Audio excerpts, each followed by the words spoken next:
Thank you.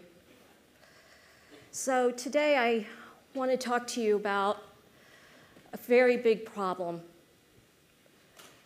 And it is something I call invisible.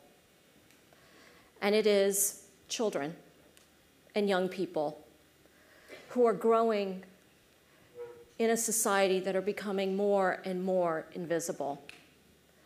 I want to provide you some stark statistics about what those numbers look like around the world and who they are. We have over 200 million child laborers in the world today who work extremely hard, who receive very little or no education at all. We have over 100 million street children living on the streets in the mega cities in this world, from Bombay, Mumbai, Rio, Phnom Penh, even New York City. We have over 1 million children who are trafficked each year as a form of the flesh trade. There are nearly 20 million children and youth who are refugees.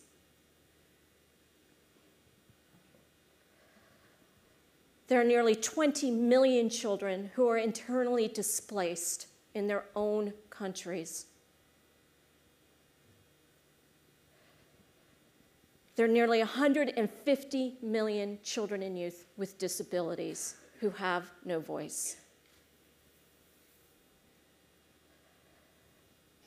There are over 13 million children and youth who are AIDS orphans.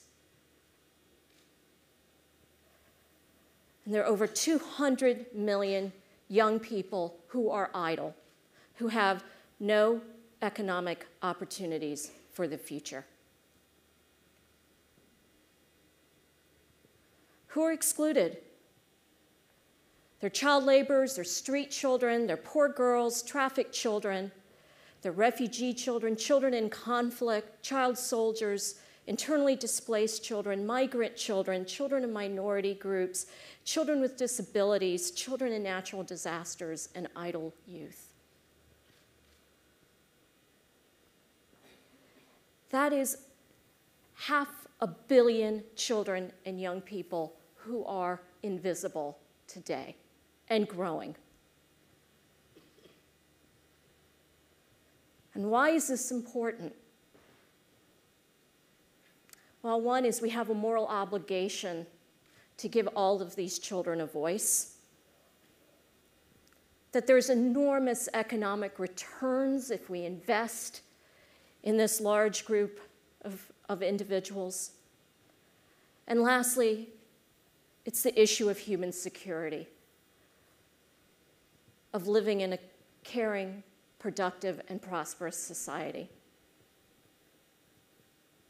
So let me tell you my story about why I decided to devote my life of giving a voice to children. I'm the daughter of Indian immigrants. I grew up in eastern North Carolina. I was supposed to become a doctor, and I was very fortunate to get a fellowship that allowed me to travel to South and Southeast Asia for a year. And I had wonderful professors who said to me, if you want to understand people and understand their aspirations, get a backpack and start traveling and start talking to people. And it was during that year after college that I learned about incredible innovations taking place in people's own backyards.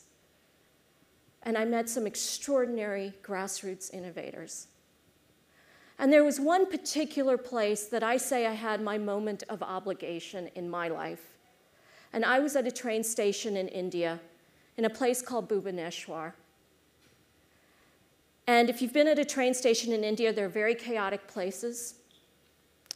And among this chaos, I saw 50 children sitting in a circle, learning how to read and write. And there was a teacher in the middle teaching them with flashcards. And I was mesmerized. And these children were totally intent in their learning, with their baby siblings sitting next to them. And I speak Hindi, and I asked, what is going on here? And she said, well, these children live on and around the train platform. They work, they play, they eat, they beg, they sleep there, but they don't go to school. And I started thinking, that's really neat.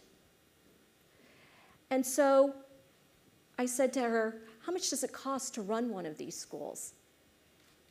And she said it cost $400 a year to educate 50 children with 2 teachers.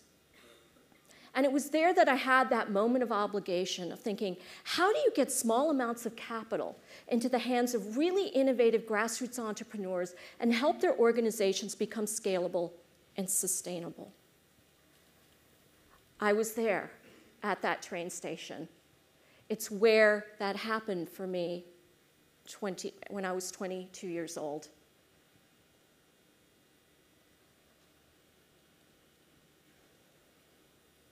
What do I believe? I believe if you're going to reach the most invisible children in the world, you need grassroots solutions led by indigenous entrepreneurs with local resources at local costs. And the organization I founded, the Global Fund for Children, does that. We've deployed over $25 million to 500 grassroots organizations throughout the world. And so let me tell you about a couple of those organizations now. In Afghanistan, girls do not have a chance to be educated. We invested in an organization that actually provides education and health care to girls and boys. We were one of the first funders of the secret homeschools under the Taliban for this NGO, who I will remain say is anonymous at this point. And basically today, with those small homeschools, this organization now educates 300,000 women and children a year, locally led. In Thailand, on the Thai-Myanmar border, there are nearly 200,000 refugees that live on this border. There are children that are growing up, their whole lives are in these refugee camps. We've invested in a group called WEAVE that provides early childhood education and development to over 30,000 young children.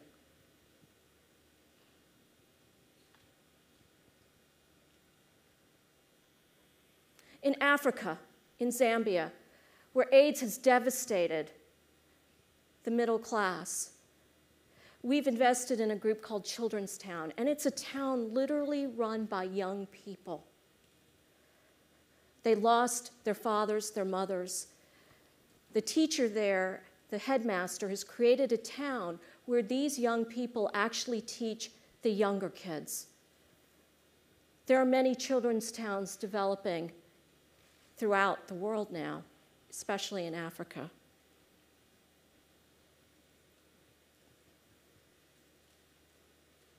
In Bangladesh, most of Bangladesh is on waterways. And one of my favorite stories is we came across a local entrepreneur, a guy named Rezwan, an architect by training, who had lived in a small village on the waterways. And his sisters were not able to go to school because it was too long to walk and because of cultural issues. So he decided he was going to create a boat school that was going to dock at the villages. And when we found this school, the boat, it was one boat. And the boat has solar power. So the kids from the village get on the boat. And they learn computer skills because it's solar powered. Today, this organization has 75 boat schools running on the waterways. It's pretty cool.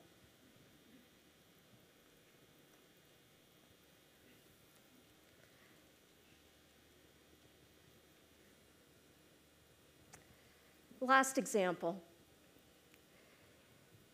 If you go into major urban megacities in the world, you find massive garbage dumps.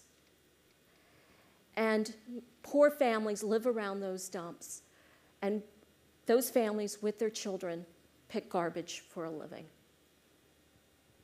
It is incredibly difficult and hard labor. This story is one that's phenomenal. It's a group that actually has a mobile van that runs through at the garbage dumps and brings kids together to learn about hygiene. They take classes. They get them slowly into formal schooling with their parents' permission and hopefully get them out of that trade. The extraordinary story about this group called Casaro is that the indigenous entrepreneur was a waste picker himself. And he was able to be educated by a group of Jesuits and able to go to university, and he said, I want to give back in my community. And he did that. And as you will see, children who are learning, cutting their fingernails, wearing gloves.